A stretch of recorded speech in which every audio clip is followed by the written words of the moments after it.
Hello, this is Nicholas Vinen from Silicon Chip Publications, and today I'd like to talk to you about our upcoming December issue, which will go on sale just before the end of November. And here's the cover. You can see there are a few things featured on the cover. This RGB LED star, which can be used as a Christmas ornament or really any other kind of ornament. It shows patterns. You can kind of get a rough idea of what the patterns and colors look like from the photo. And then we have an article about designing circuit boards. This is for relative beginners, for people who've never designed circuit boards before or don't have much experience, giving some hints and so on. And then we have a DCC decoder, which is a very small board that can be put into a model train to control it using the DCC system. That's basically the most modern control system via the tracks. And we also have a second part of our article on humanoid robots. So let's have a look at the contents. So there are 8 major articles you can see here. We've discussed some of them: humanoid robots. We have this second part of the series of power electronics, the first of the multi-part series on designing PCBs. This article on an old 1940s BC211 frequency meter, which has some interesting properties. The LED star, this new Earth radio, which lets you listen to lightning and electromagnetic storms and so on in the atmosphere. The DCC decoder, and the final part of our digital preamplifier, which is a major project. Then we also have some other articles that I'm not going to go over in detail. Mailbag, which is letters from readers. Product showcase, which announces the electronics trade show coming up next year. Circuit notebook has a couple of useful circuits in it. Serviceman's log, some repair stories, more letters in our Silicon Chip, and some sundries. Let's have a look at the first article. November issue, we had the first part of this 2-part series, which basically talked about the technology behind humanoid robots and how they're now becoming practical and potentially useful, and we're starting to see them being used in various places. This second part is more about specific robots, so throughout history, the very early prototypes, and then moving on to what's available now.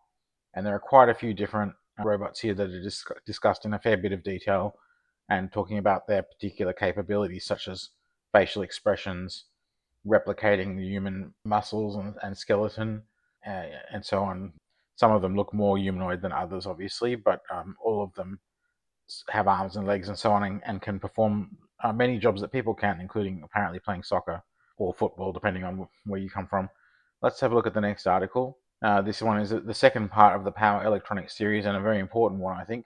The first part talked about how DC-DC converters work, and this one is more about how they're controlled. And it shows here the basic principles of sensing an output voltage and then using feedback to control a modulator to regulate that voltage. And this article has some mathematics in it. It's not extremely mathematically heavy, but it does have some mathematics and it would help to understand some. But it also has practical circuits, and it explains in basic ways how it works. So this compensator here, which has various resistor and capacitor networks to stabilize the feedback loop.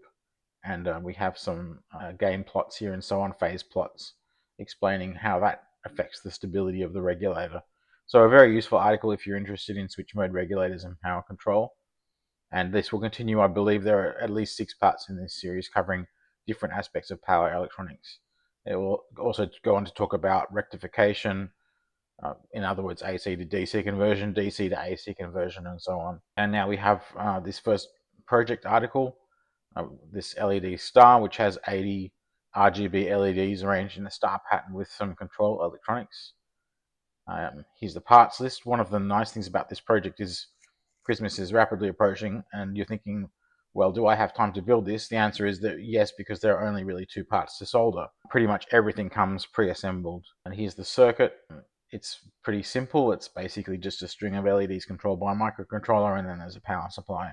So a lot of the complexity is in the software, which you can download. The source code is available. If people want to modify it, they're welcome. And here's the circuit board, all the LEDs on the front, plus some capacitors, a couple of buttons and a light sensing resistor, and then on the back, the power supply and control electronics. So hopefully this will be a popular project with Christmas approaching. And then our next article is on the designing circuit boards. I mean, the main thrust of this is for people who haven't designed circuit boards before, to explain what's needed. But it could also be useful to read for people who have designed circuit boards but maybe are not terribly experienced, and could get some good hints and techniques out of this article. So it talks here about creating symbols and footprints for, in this case, for a logic IC, and then also how to look at data sheets and find the footprint details to enter into the software. Bit here about how PCB is actually made, finding parts, and so on. And then after we've talked about the libraries and footprints, next month we'll talk more about the actual process of making the PCB design and then sending it to a manufacturer. So this next article is the Earth radio, and this is quite interesting. A lot of people may not realize this. There are a lot of electromagnetic waves in the atmosphere that are at audible frequencies, but we can't hear them because they're not sound waves, they're electromagnetic waves. So this Earth radio basically converts electromagnetic waves directly into sound waves so that you can pick up and hear these phenomena, things like lightning strikes that they may be thousands of kilometers away, you can't see or hear them, but you can pick up the electromagnetic emissions and sense them. And depending on how far away they are, they can create some quite interesting sounds. And here are some spectral plots of sounds that people have recorded of these things called tweaks, which are basically distant lightning, where the electromagnetic wave has traveled so far that they've actually become frequencies shifted, and they sound like descending notes. And you can see here quite clearly these lines that show the descending notes. And here's some lightning that we picked up. You can also hear auroras if you're close enough to them. So quite an interesting project there. Here's the basic configuration of the device, parts list, the circuit, which is not too complicated, but it's a little bit complicated. It's mostly filtering, so that basically the problem with this sort of radio is it will tend to pick up mains interference and stuff like that, because it may well be much larger in amplitude than the signals you're looking for. So a lot of this is just to filter out unwanted signals and only keep the signals that are actually from the atmosphere. Moving on to this next project, this is a DCC decoder. So DCC stands for Digital Command Control, and the decoder picks up signals from the track and controls the motor and lights and other things on the train. So here's the basic principle shown of a traditional DC decoder versus a DCC system. And one of the nice things about DCC is you can have numerous trains and so on the same track and control them independently. Here's our decoder, which has to be small enough to fit inside the model train, so it's pretty compact. The circuit is relatively straightforward, which is nice. It's basically a microcontroller, motor driver, bridge rectifier to get power from the tracks, regulator, and some MOSFETs to switch accessories like lights. Here's what it looks like when it's encapsulated and wired up. The parts list is pretty modest. We have a kit that includes everything in the parts list. And some more information here about these configuration variables. You can set how to build the circuit board, how to wire it up, etc. And this is part of a series. There'll be quite a few, I think, at least. Well, you can see here there's going to be a decoder, base station, article on using DCC remote controller, which is for the base station, lets other people simultaneously control things on your track, and a DCC booster, which will also be a reverse loop controller. So basically, you'll be able to build a complete DCC system from our articles. And then we have the digital preamplifier, which I've talked about before, because this is now the third part. It's the final part. The first part had all the circuit diagrams. Someone explained how it worked, what it does. The second part had the circuit board overlays and how to put them together. And this third part has front and rear panel drilling details, base and lid drilling, basically how to assembly instructions, how to put everything together and get it working. So it's probably the biggest project we've ever published, or close to it. It's a very nice piece of gear, not for beginners, I would say, but obviously we've tried to make it as easy as possible. And then moving on to this is the last article I'll talk about in detail. It's not the last article in the magazine, about this 1940s frequency meter. So basically it was designed for calibrating radios either in a depot or in the field, and it had to be robust and accurate. So you can see how it's built. It's very nicely engineered, especially if you look at the wiring, how neat it is. But also the fact that they've mounted all sorts of things in different angles to get it to fit into a nice compact case. You can see the tuning mechanism there. And here's the circuit, the original circuit.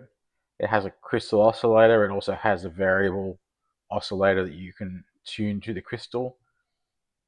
Here's a plot of its accuracy. Despite the fact that it's 60 or 70 years old, it's still pretty accurate. which is impressive. And you can see the neat wiring there. And also we talk quite a bit about the principles behind it. So interesting piece of old technology there. A little bit different from the usual radios and TVs that we tend to talk about.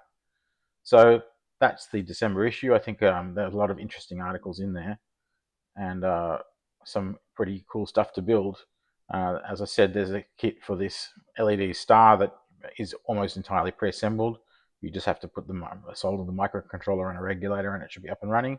Runs off 12 volts DC or thereabouts, and it has, I believe, 12 different patterns and 4 different palettes, so it can produce some pretty interesting patterns. It's also nice and bright. You can adjust the brightness.